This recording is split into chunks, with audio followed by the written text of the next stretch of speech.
Basic medical sciences, welcome. In this video, we are going to continue our journey talking about the skeleton of the lower limb, but we're going to focus on the skeleton of the free lower limb, skeleton membri inferioris liberi. We talked about the skeleton singuli membri inferioris, that's the pelvic girdle, right? So you can click the link on the top right corner and watch that video first. Right, so now let's start with the thigh bone or the femur. Right, so this is a long tubular bone, right? And if you remember, the long tubular bones can be divided into three parts: the proximal epiphysis, that's towards the trunk, and the next will be the diaphysis or the shaft, and then the distal epiphysis. Distal will be away from the trunk, right? So this is proximal epiphysis, the diaphysis, and the distal epiphysis, right? So let's start with the proximal epiphysis, the main features which you recognize on the femur, right? So firstly, on number 2, you can see the head of the femur, caput femoris.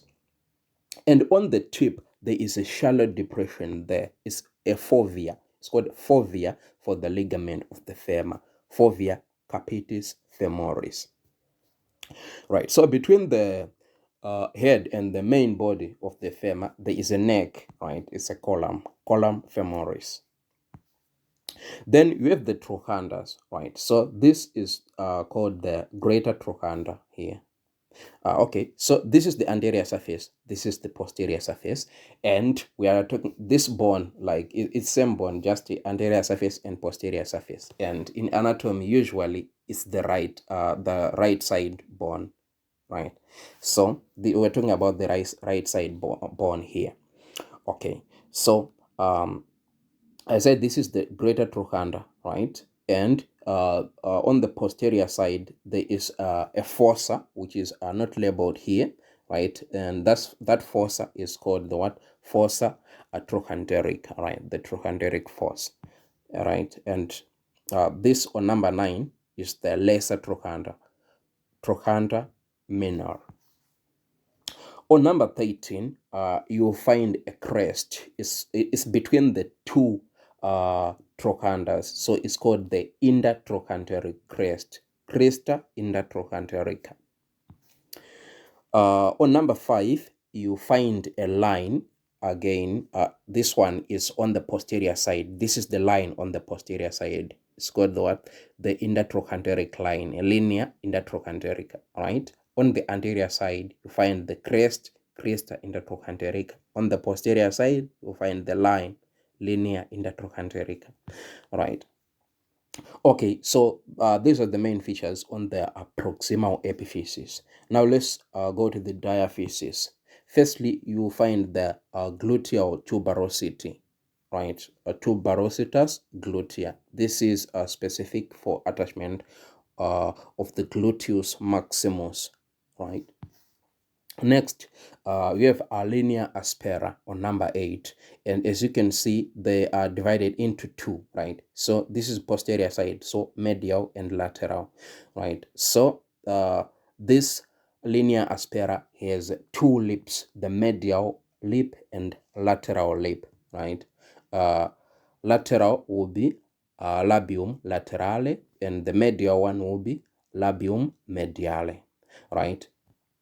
And as you go down with the medial lip, it will form the pectineal line, linear pectinea, right? And then in between here, there is a specific fossa. It's called the what? The popliteal fossa, right? Like if you put the muscles and everything. But now it's just a popliteal surface. Faces poplitea here.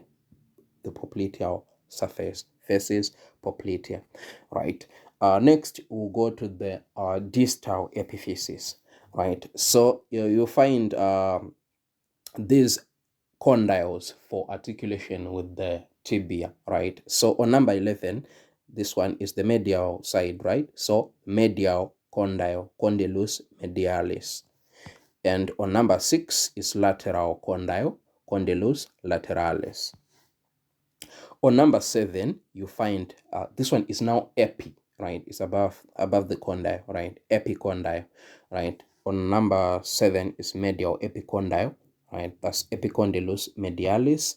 And on number 16, this one will be lateral, because this is the anterior side, right? So this one is lateral epicondyle, epicondylus lateralis. And on number 14, you see the surface for the specific sesamoid called a patella, right? So this surface is called fasces patellaris, right? So let's make patella our next focus, right? So patella is also known as the kneecap, right? It is a large sesamoid lodged in the tendon of the quadriceps femoris muscle, stretching over the anterior surface of the knee joint, right? You can see it here, lodged within the quadriceps femoris, right? So it is the base, right? You can see the base here, basis patella, and down there you can see the apex. That's the apex of the patella,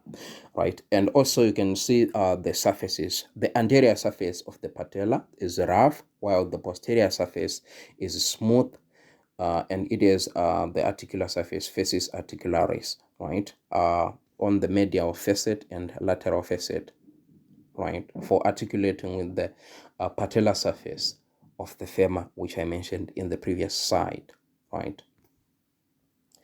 Okay, next is the tibia and fibula, right? So let's start with the tibia, right? So again, these are long tubular bones, and they have proximal epiphysis, the shaft or diaphysis, and then the distal epiphysis, right? The distal epiphysis. Okay, so let's start with the proximal as usual. So on number 1, you find the medial condylus medialis, right? Okay, again, this is the anterior surface, and this is the posterior surface, right? So if we use the anterior surface, and this is the right, these are the right bones. So you see the medial side here, medial condylus medialis. On number 7, here you see the lateral condyle, right? Condylus lateralis. On number 14, you see the articular surface for the medial condyle here, and articular surface for the lateral condyle on number 13. Right, so collectively, these articular surfaces are known as, we can just say, the superior articular surfaces, right? Fasces articularis superior, for the articulation with the condyles of the femur. And in between, you find an elevation, is an eminence, right? Intercondylar eminence, eminentia intercondylaris here, and it's labeled here on number 2. Then on number 15, you have the tibial tuberosity here, tuberositas tibiae. Right, number 3 is fibula head, right? But we'll focus on the fibula later. But this is the head of the fibula, right? And on number 4 is a joint between the tibia and fibula. It's called the proximal tibulo-fibula joint, which means this joint on number 9 will be the distal tibulo-fibula joint, right?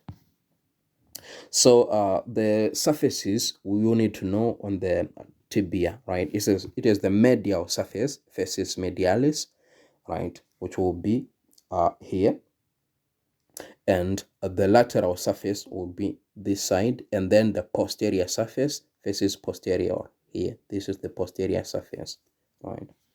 And then you have the borders. The anterior border will be here, and then medial border and the lateral border. The lateral border is also known as the interosseous border, margo interossia, right? Because there will be an interosseous membrane between the fibula and tibia, right? That's why it's also known as the interosseous border. Right, going to the distal end, there is medial malleolus, or number 10, medial malleolus, malleolus medialis, and the lateral one obviously will be formed by the what? By the fibula, right? On number 11, there is articular surface, facies articularis inferior. That's the inferior articular surface, right? Again, I said this is the superior articular surface, facies articularis superior, number 13 and 14.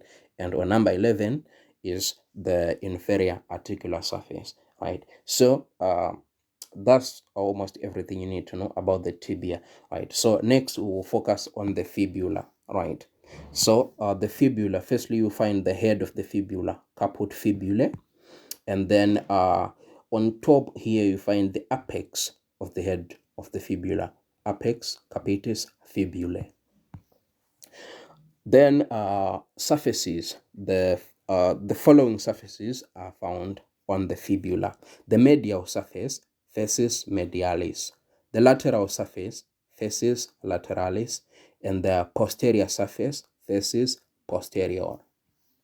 And then the margins, it will be the anterior margin or anterior border, margo anterior; the posterior border, margo posterior; and the interosseous border, margo interossea, which is the medial border facing the tibia and providing the attachment for the interosseous membrane, hence its name, the interosseous membrane located here, right? So distally you can see the distal tibial fibula joint, right?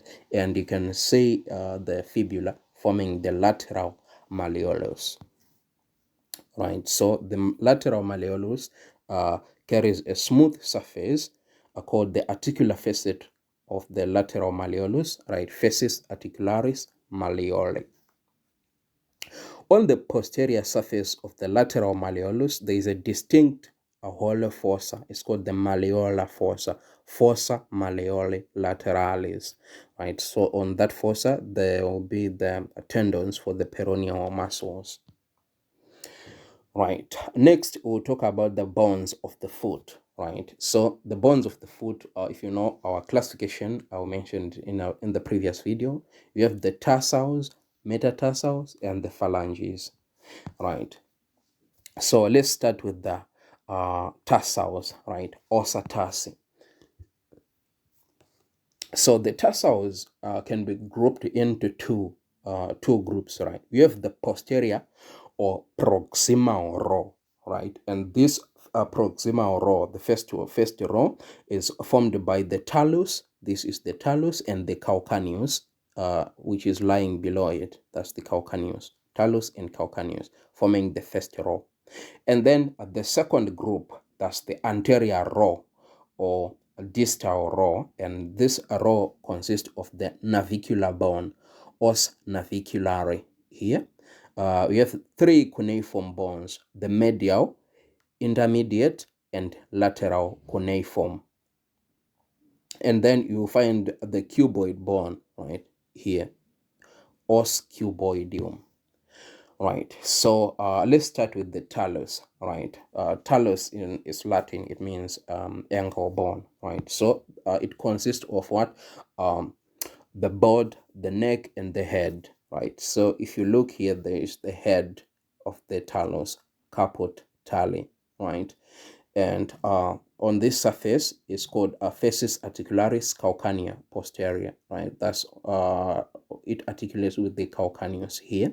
And here we have the facies articularis calcanea media and facies articularis calcanea anterior, right? So these are three positions for articulation with what? With the calcaneus. And here on this articular surface is on the anterior side, right? That's where it articulates with the navicular, right? Facies articularis navicularis here. And this is the board of the talus, corpus tali, and there is a sulcus here. It's called sulcus tali, right?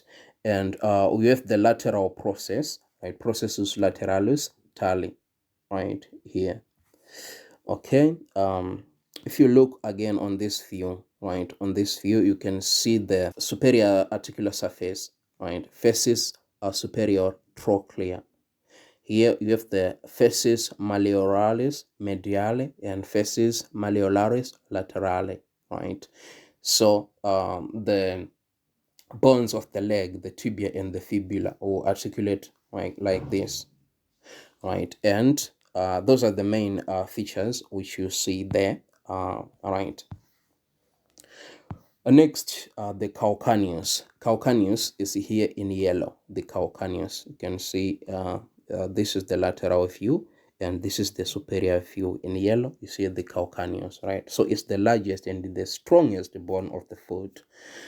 It is also the first one to ossify, and the calcaneus lies inferior to the talus and gives off a medial process. It's called, it's like a shelf called the sustentaculum tali. Right, so you see, it is called so because it supports the head of the talus, right? So sustentaculum for support. On the superior surface of the calcaneus, there are three articular surfaces which corresponds to the inferior articular facets of the talus, which I showed you in the previous slide, right? They include the anterior articular facet, fasces articularis talaris anterior, the middle articular facet, fasces articularis talaris media. Wow, my Latin. And lastly, there is a posterior articular facet, fasces articularis talaris posterior.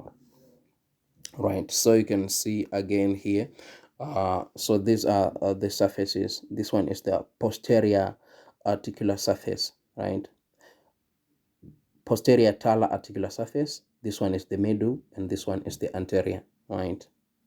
Okay, right, so you can pause and see all the different parts, but the main ones, I mentioned them, right? The next bone is the navicular bone, os naviculare, right? So it's here in green, right? This bone, you can see it is situated between the head of the talus and the cuneiform bones. On its proximal surface, it is an oval concave articular surface which receives the head of the talus, and on its distal surface, it is slightly convex and it is separated by the two crests into two smooth faces for articulating with the three cuneiform bones, right? And then the next group, these are called the cuneiform bones, right? Three cuneiform bones, right? And these are the medial is the first one, medial cuneiform bone, os cuneiforme mediale here, followed by the next one, intermediate, that's the second cuneiform bone, os cuneiforme intermedium, and the last one here is called the lateral or third cuneiform bone, os cuneiforme laterale, right? So the medial bone is the strongest, the intermediate is the smallest, while the lateral cuneiform bone is of average size, and these bones carry articular faces on the corresponding surfaces for articulating with the neighboring bones, right? The next one is the cuboid bone here, right? It's our last one, right? So the cuboid bone, os cuboidium, is placed on the lateral border of the foot between the calcaneus, right?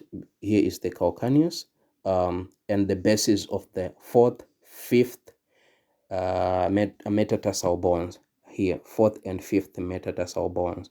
You can see it. In accordance with this, the articular surfaces are found on the corresponding sides, and on the plantar surface of this bone, there is a projecting transverse ridge. It's called tuberositas ossis cuboidea, in front of which there is a groove for the tendon of the fibularis or peroneus longus muscle. The groove is called sulcus tendinis musculi peronei longi, right? Right, so those were the tarsals. Now we are going to the metatarsals. These ones, metatarsals, 1, 2, 3, 4, 5, right? So they are numbered in order, right? So the metatarsal bones, there are 5 again, also metatarsalia. They are related to short tubular bones, and they resemble the carpals of the hand. Just as in the hand, the following parts are distinguished. We have the base, right? Here is the base, that's the proximal end. and then the body is the corpus, and the head, the caput, on the distal end. They are arranged one next to the other, and they are separated by interosseous spaces. Right, these spaces, they are called spacia interossia metatarsi. Right, and they are numbered from medial to the lateral. Right, so you see 1, 2, 3, 4, 5. Okay. The metatarsal bones articulates by their bases with the distal row of the tarsal bones, so that the first, second, and third metatarsal bones unite with the corresponding cuneiform, while the fourth and fifth metatarsals will articulate with the cuboid. Right, so you can see here the fourth and fifth, they articulate with the cuboid. Next, the bones of the toes, ossa digitorum pedis, right? So these bones are called the phalanges, phalanges digitorum pedis. They are small, short, consecutive tubular bones, right? So the phalanges are distinguished from the finger phalanges by their size. Each toe, with exception of this great one, we have the three phalanges: the proximal, middle, and distal phalanges, right? The first one is only proximal phalanx here, and the distal phalanx here, right? So that's the only difference, right? So the phalanges, you see, proximal, middle, and distal, but the first one only proximal and distal, right? Okay, so here you can see the image of the foot on X-ray, right? So you can see the calcaneus, you can see the cuboid, you can see the fifth metatarsal just below my cursor, and here you can see the cuneiform, the navicle, the talus, tibia, and fibula. Thank you so much. If you enjoyed this video, give it a thumbs up and don't forget to subscribe. Peace out.